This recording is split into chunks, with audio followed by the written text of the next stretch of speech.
और दक्षिणी पूर्वी हरियाणा के 11 जिलों में येलो अलर्ट रहेगा। मौसम विभाग के अनुसार पंचकुला, अंबाला, यमुनानगर, कुरुक्षेत्र, कैथल, करनाल, पानीपत, सोनीपत, गुरुग्राम, फरीदाबाद और पलवल में गरज चमक के साथ 30 से 40 किलोमीटर प्रति घंटे की रफ्तार से तेज हवाएं चलने और छिटपुट बारिश होने की संभावना है। शेष जिलों में मुख्य जो मौसम है वो शुष्क बना रहेगा।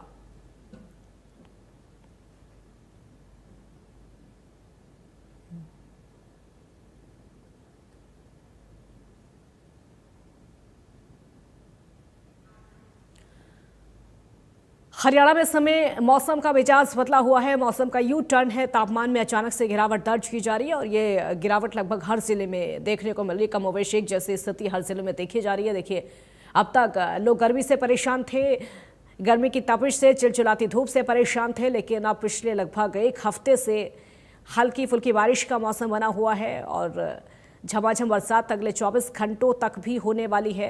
तेज हवाओं को लेकर भी येलो अलर्ट जारी किया गया, यानी अगले 24 घंटों तक, यानी 2 से 3 दिन कह सकते हैं, तेज हवाएं चलती रहेंगी और बारिश का दौर भी यूं ही रहेगा। हल्की ओलावृष्टि भी हो सकती है। हरियाणा के अलग अलग जिलों को लेकर येलो अलर्ट जारी किया गया, यानी अभी मौसम शुष्क बना रहेगा और खुशनुमा बना रहेगा। अभी तक जो गर्मी से राहत मिलती हुई नजर आ रही थी, फिलहाल 2 से 3 दिन तक ऐसे ही हालात रहेंगे, यानी गर्मी से निजात रहेगी और मौसम खुशनुमा बना रहेगा। लोग आराम से घर से बाहर निकल सकते हैं और चिलचिलाती गर्मी, धूप, तपिश से फिलहाल राहत मिलती हुई नजर आ रही है, क्योंकि बारिश और ओलावृष्टि से गर्मी से राहत मिली है। अब तक गर्मी इतनी ज़्यादा हो रही है, लगभग एक हफ्ते पहले की बात करें तो घर से निकलना तक मुश्किल हो गया था। सुबह 11 से 4 के बीच में जो समय हुआ करता, दोपहर का समय, घर से निकलना मुश्किल हो गया था। जो लोग घर से बाहर निकल रहे थे या तो सिर को ढककर निकल रहे थे, छाते का इस्तेमाल कर रहे थे और बार बार प्रशासन की तरफ से अपील की जा रही थी कि अगर ज़रूरी हो तभी आप दोपहर के समय घर से बाहर निकलें।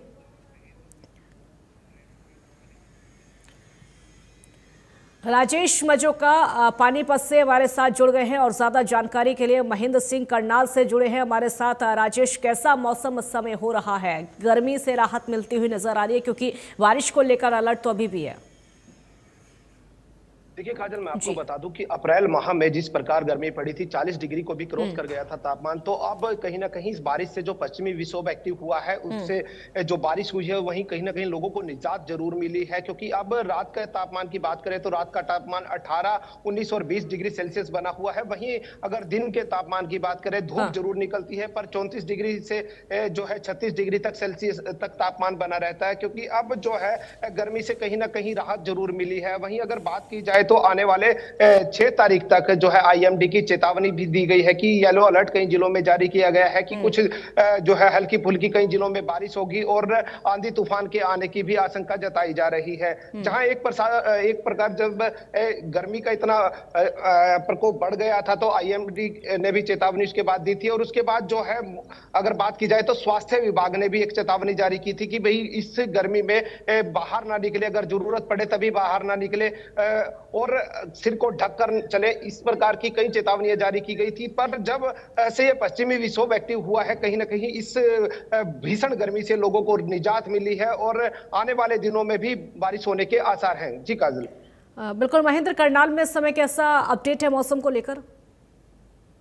बिल्कुल, देखिए काजल, जिस तरह से परिवर्तनशील रहा है मौसम, हम चाहे अप्रैल महीने की बात करें और अब मई का जो पहला सप्ताह चल रहा है, इसमें भी लगातार परिवर्तन जो है मौसम के मिजाज में देखा जा रहा है। और मौसम वैज्ञानिकों ने जिस तरह से जानकारी दी है, आज और कल एक बार फिर से पश्चिमी विक्षोभ जो है अब हरियाणा के करीब 10 से 12 जिलों में अपना असर दिखाएगा और इसी के चलते ऑरेंज अलर्ट और येलो अलर्ट जारी किया गया है। सबसे ज्यादा जो आशंका जताई गई है वो तेज हवाओं की जताई गई है कि धूल भरी आंधियां चल सकती हैं। हालांकि बरसात की भी संभावनाएं हैं कि बरसात भी हो सकती है। कई जिले ऐसे हैं जहां गरज के साथ बूंदाबांदी होगी। क्या तापमान की बात करें, करनाल जिले में फिलहाल का जो अधिकतम तापमान है वो करीब 35 डिग्री के आसपास है और जो रात का न्यूनतम जो तापमान है वो करीब 18 से 19 डिग्री के आसपास चल रहा है। तो ऐसे में जो मौसम की प्रणाली इस तरह से बार बार रंग बदल रही है, इसका मिला जुला असर देखने को मिला। एक और जो राहत का भी काम किया है, क्योंकि लोग अप्रैल से ही भीषण गर्मी से जूझ रहे थे, उनको राहत मिली है कि तापमान में करीब 8 से 10 डिग्री की गिरावट आई है। लेकिन दूसरी तरफ ये आफत का भी काम कर रही है। चाहे हम मंडियों की बात करें, खेत खलिहानों की बात करें, तो वहां ये परिस्थितियां जो है वो काफी विषम साबित हो रही हैं, क्योंकि मंडियों में अभी भी अनाज मौजूद है।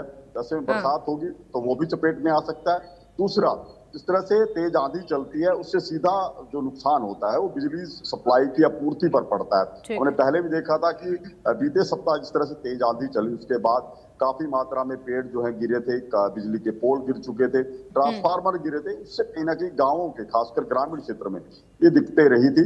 और आज भी जिस तरह से संभावना जताई गई है कि आज दोपहर बाद एक बार फिर से पश्चिमी विक्षोभ का जो दबाव है वो हरियाणा के कई जिलों में देखने को मिलेगा।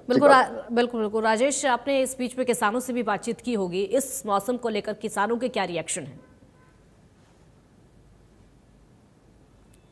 देखिए, मैं आपको बता दूं कि जो इस समय पानीपत की अनाज मंडियां हैं, सिर्फ जो 13 अनाज मंडियां बनाई गई थी उनमें सिर्फ एक इसराना की अनाज मंडी है जिसमें गेहूं अभी खुले में पड़ा है। रही बात जो है फल और सब्जियां, जो बागवानी करने वाले किसान है, हॉर्टिकल्चर के किसान हैं, उनको इस बारिश से नुकसान हो सकता है, ओलावृष्टि से नुकसान हो सकता है, क्योंकि अब की बार देखा यह जा रहा है कि इस मौसम में लगातार बारिश के साथ ओलावृष्टि भी हो रही है, जिसके कारण जो प्लेज की फसलें हैं, खीरा, ककड़ी या तरबूज, इस तरह की फसलें हैं, उनको काफी नुकसान होता है। क्योंकि अगर अभी फल आने की कगार पर है, कुछ स्थानों पर जो है ये जो यमुना के किनारे स्थान है उन पर तो फल सब्जियां आ चुकी है। जो खुले में हॉर्टिकल्चर के किसान हैं उनको काफी परेशानी इस जो है बरसात के कारण या ओलावृष्टि के कारण हो रही है, तो उन्हें इन समस्याओं का सामना करना पड़ रहा है। वहीं अभी जो है धान की जो फसल है, वो आने वाली जो फसल है उसकी अभी बिजाई का समय नहीं हुआ, तो इस प्रकार तो सिर्फ किसानों को प्लेज की फसल का ही नुकसान हो सकता है। जी महेंद्र, क्या अभी तक मंडियों से फसलों का पूरा उठान हो चुका है या बारिश किसानों के लिए समस्याएं खड़ी कर रही है? अभी तक मंडियों से ये कहें कि 100% गेहूं का उठान अभी तक नहीं हो पाया है। अभी भी करनाल जिले की असंध अनाज मंडी है जहां पर करीब 2.5 से 3 लाख कट्टे जो हैं वो मौजूद हैं। इसी तरह की घरोंडा की अनाज मंडी में करीब 90,000 कट्टे मौजूद हैं। इंद्री की अनाज मंडी में भी करीब 50,000 कट्टे गेहूं के पड़े हुए हैं। इनमें से कुछ हिस्सा ऐसा भी है जो खुले आसमान के नीचे भी है। इसमें भी बरसात आती है तो सीधे रूप से जो उठान है एक बार फिर से प्रभावित होगा। इसका सीधा खामियाजा जो है काजल वो किसान को भुगतना पड़ेगा, क्योंकि किसान जो पहले अपनी फसल बेच चुका है, जब तक लिफ्टिंग नहीं होगी तब तक उसके खाते में भुगतान नहीं होगा। ऐसे में किसान इस वजह से प्रभावित होता हुआ जरूर दिखाई देगा। ठीक है, बहुत शुक्रिया महेंद्र आपका। राजेश, आपका भी बहुत शुक्रिया तमाम जानकारी पहुंचाने के लिए। तो इस समय जैसा मौसम है उसको लेकर किसानों को थोड़ी परेशानी का सामना करना पड़ा, लेकिन मौसम शुष्क है, जाहिर सी बात है। चिलचिलाती गर्मी और तपिश से लोगों को राहत मिल गई और तापमान में गिरावट दर्ज की जा रही है। अगले 24 घंटे तक हरियाणा के कई जिलों में बारिश को लेकर